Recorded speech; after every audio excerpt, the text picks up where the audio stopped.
Salam teman-teman sekalian, berjumpa kembali dengan saya Arif Gule di channel TV Laskar Kristus ini. Kali ini kita akan mendengarkan nyinyiran dari kedua Muslim ya. Yang satunya mu'alaf teman-teman, baru masuk ke agama Islam.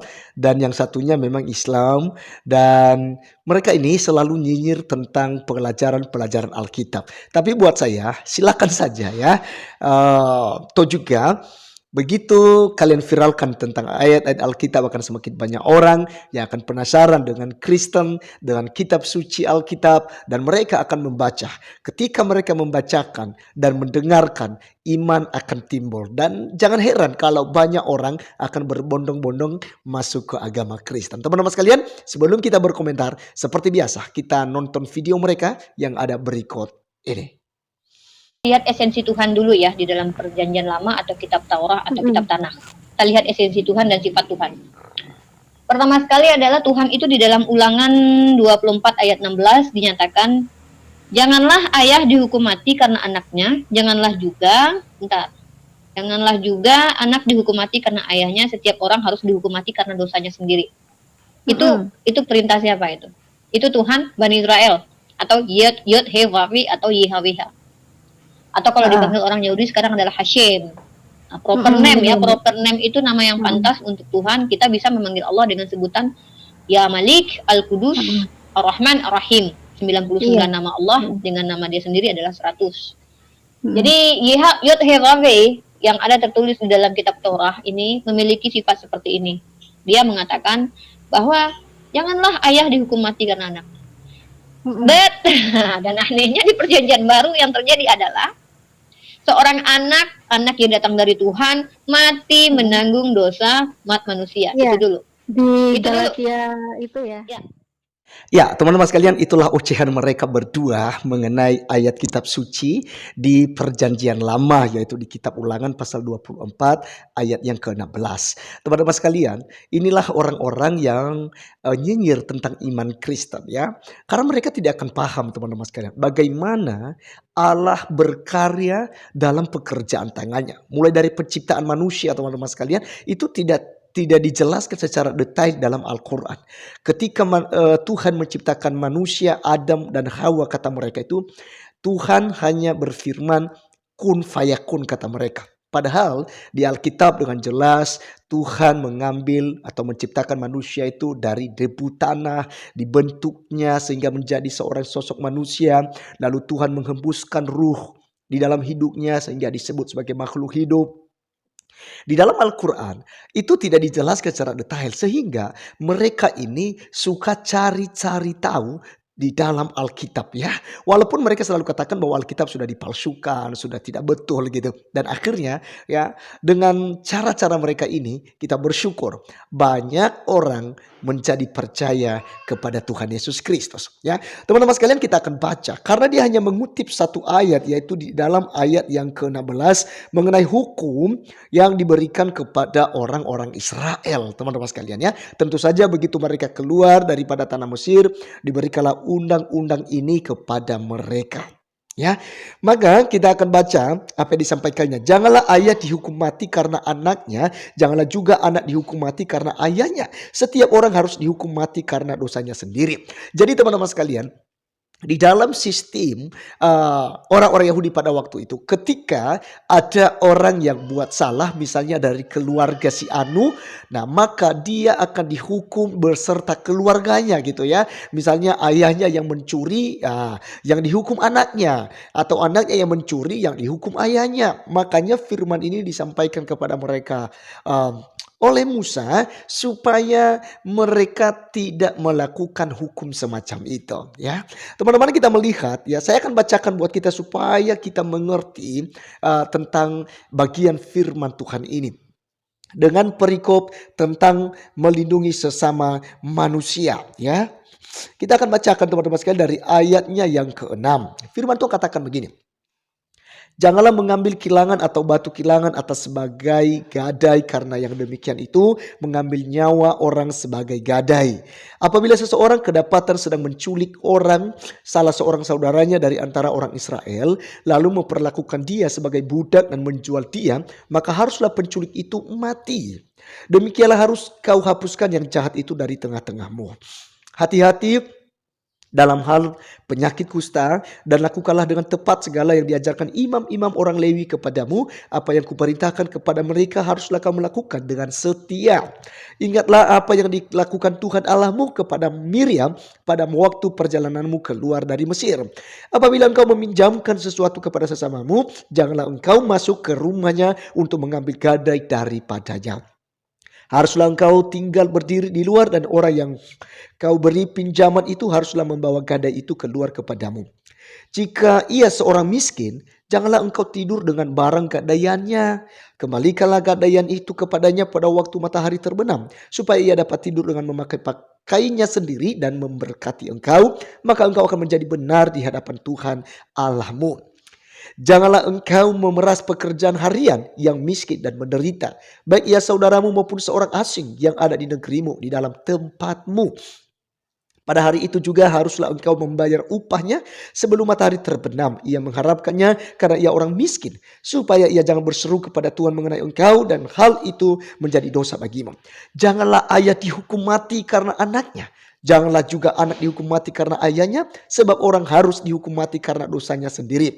Janganlah engkau memperkosa hak orang asing dan anak yatim. Juga janganlah engkau mengambil pakaian seorang janda menjadi gadai. Haruslah kau ingat bahwa engkau pun dahulu budak di Mesir, dan engkau ditebus Tuhan Allahmu dari sana. Itulah sebabnya aku memerintahkan engkau melakukan hal ini. Apabila engkau menuai di ladangmu lalu terlupa seberkas di ladang, maka janganlah engkau kembali untuk mengambilnya. Itulah bagian orang asing, anak yatim dan janda, supaya Tuhan Allahmu memberkati engkau dalam segala pekerjaanmu. Apabila engkau memetik hasil pohon zaitunmu dengan memukul-mukulnya, janganlah engkau memeriksa dahan-dahannya sekali lagi. Itulah bagian orang asing dan anak yatim dan janda. Apabila engkau mengumpulkan hasil kebun anggurmu, janganlah engkau mengadakan pemetikan sekali lagi. Itulah bagian orang asing, anak yatim dan janda. Haruslah kau ingat bahwa engkau pun dahulu budak di tanah Mesir. Itulah sebabnya aku memerintahkan engkau melakukan hal ini. Nah teman-teman sekalian, kita kembali kepada Ulangan 24 ayat 16-nya. Teman-teman, ini yang disampaikan oleh Tuhan kepada Musa dan harus disampaikan kepada orang Israel, supaya teman-teman sekalian mereka tidak berbuat semena-mena terhadap sesama mereka, di mana mereka semua sudah menjadi orang merdeka yang tadinya menjadi budak di Mesir, dan sekarang mereka sudah dibebaskan, sudah dilepaskan dari perbudakan, dan mereka harus bisa untuk mengasihi sesama mereka. Terlebih aturan-aturan yang sudah diberikan tadi, termasuk di dalam ayat 16. Jadi kontekstualnya bukan soal penebusan daripada Tuhan Yesus Kristus yang mati gitu ya, orang lain menggantikan. Padahal seharusnya yang disampaikan oleh Umi Rifa ini adalah ya, kalau orang Kristen berdosa seharusnya tanggung sendiri dosanya. Seperti mereka di dalam Islam, ketika mereka berbuat dosa mereka tanggung sendiri karena mereka tidak ada juru selamat, kata Yayah Waloni. Ya, lalu bagaimana gitu ya? Apakah manusia bisa menyelamatkan dirinya sendiri? Tidak akan pernah. Sesuci dan sebaik apapun manusia tidak bisa menyempurnakan kesempurnaan yang sudah rusak di dalam Taman Eden oleh Adam, manusia pertama itu. Maka manusia harus ada penebusan. Di dalam Perjanjian Lama kita melihat penebusan-penebusan dilakukan oleh Allah, mulai dari Dia memerintahkan jika ada perbuatan dosa harus ada binatang yang dipersembahkan, harus ada hewan yang dikurbankan untuk penghapusan salah dan dosa tersebut. Itu sebabnya anak Abraham atau Ibrahim juga mempersembahkan anaknya Ishak gitu ya sebagai kurban bakaran. Ini adalah lambang-lambang untuk memberikan sebuah penghapusan dosa. Teman-teman sekalian, kalau dikaitkan tentang penebusan Tuhan Yesus Kristus, ini rahasia ilahi yang tidak dipahami oleh orang-orang Muslim. Orang-orang Muslim mereka hanya melihat kulit-kulitnya. Oh, ternyata memang manusia terkutuk, kok manusia untuk menebus manusia gitu ya. Nah, teman-teman sekalian, kali ini kita akan membahas tentang penebusan Yesus Kristus. Yesus, teman-teman sekalian, Dia adalah Allah yang telah menjadi manusia. Karena manusia tidak bisa menyelamatkan diri sendiri. Mulai dari kejatuhan manusia di Taman Eden hingga sampai di zaman Maleakhi, manusia tidak bisa menyelamatkan diri mereka sendiri. Bahkan manusia tidak dapat sempurna untuk melakukan hukum Taurat yang diberikan oleh Musa. Tidak ada manusia yang bisa melakukan itu. Manusia akan mati karena dosa mereka. Karena hukum Taurat adalah kutuk bagi manusia pada waktu itu di perjanjian lama. Yesus datang untuk menebus dan melepaskan manusia dari hukum Taurat itu. Supaya orang tidak dituntut lagi untuk melakukan seberat itu. Manusia hanya melakukan apa yang sudah diperintahkan oleh Tuhan Yesus Kristus yang telah meringankan beban umat manusia. Sehingga barang siapa yang percaya kepada Kristus yang adalah Tuhan dan Juru Selamat kita, dia tidak binasa, melainkan beroleh kehidupan yang kekal. Teman-teman sekalian, apa yang dilakukan oleh Tuhan Yesus Kristus? Galatia 3 ayat 13 sempat juga disampaikan tadi oleh Riani, teman-teman. Kristus telah menebus kita dari kutuk hukum Taurat dengan jalan menjadi kutuk karena kita. Sebab ada tertulis, terkutuklah orang yang digantung pada kayu salib. Teman-teman sekalian, Yesus telah menjadi kutuk ya untuk menggantikan kita, menebus kita dari kutuk hukum Taurat. Sekali lagi, Taurat adalah kutuk bagi umat manusia karena tidak ada satupun yang sempurna melakukan hukum Taurat. Tuhan adalah sempurna dan menuntut kesempurnaan itu, dan manusia tidak bisa memberikan kesempurnaan itu. Itu sebabnya Tuhan sendirilah yang berinisiatif untuk menyelamatkan manusia dari hukum Taurat ini dan terlebih daripada dosa. 1 Petrus 3:18 katakan begini. Sebab juga Kristus telah mati sekali untuk segala dosa kita. Ia yang benar untuk orang-orang yang tidak benar, supaya ia membawa kita kepada Allah. Ia yang telah dibunuh dalam keadaannya sebagai manusia, tetapi yang telah dibangkitkan menurut roh. Jadi teman-teman sekalian, di sini kita melihat bahwa Kristus atau Yesus telah mati sekali untuk dosa-dosa kita. Ya, maka kita harus mengikuti hukum Kristus. Apa yang menjadi hukum Kristus? Kasihilah Tuhan Allahmu dengan segenap hatimu, akal budimu. Dan hukum yang sesama dengan itu, kasihilah sesama manusia seperti dirimu sendiri. Bahkan Yesus maju lagi selangkah, teman-teman sekalian. Aku berkata kepadamu, kasihilah musuhmu, berdoalah bagi mereka yang menganiaya kamu. Teman-teman sekalian, inilah hukum yang harus kita lakukan. Kalau Anda bisa mengasihi Tuhan Allahmu, mustahil orang yang mengasihi Tuhan Allah, teman-teman sekalian, akan melakukan kejahatan, akan melakukan dosa besar, membunuh, memfitnah, mencaci maki, bahkan mencuri. Ya, orang yang mengasihi Tuhan Allah tidak akan melakukan demikian.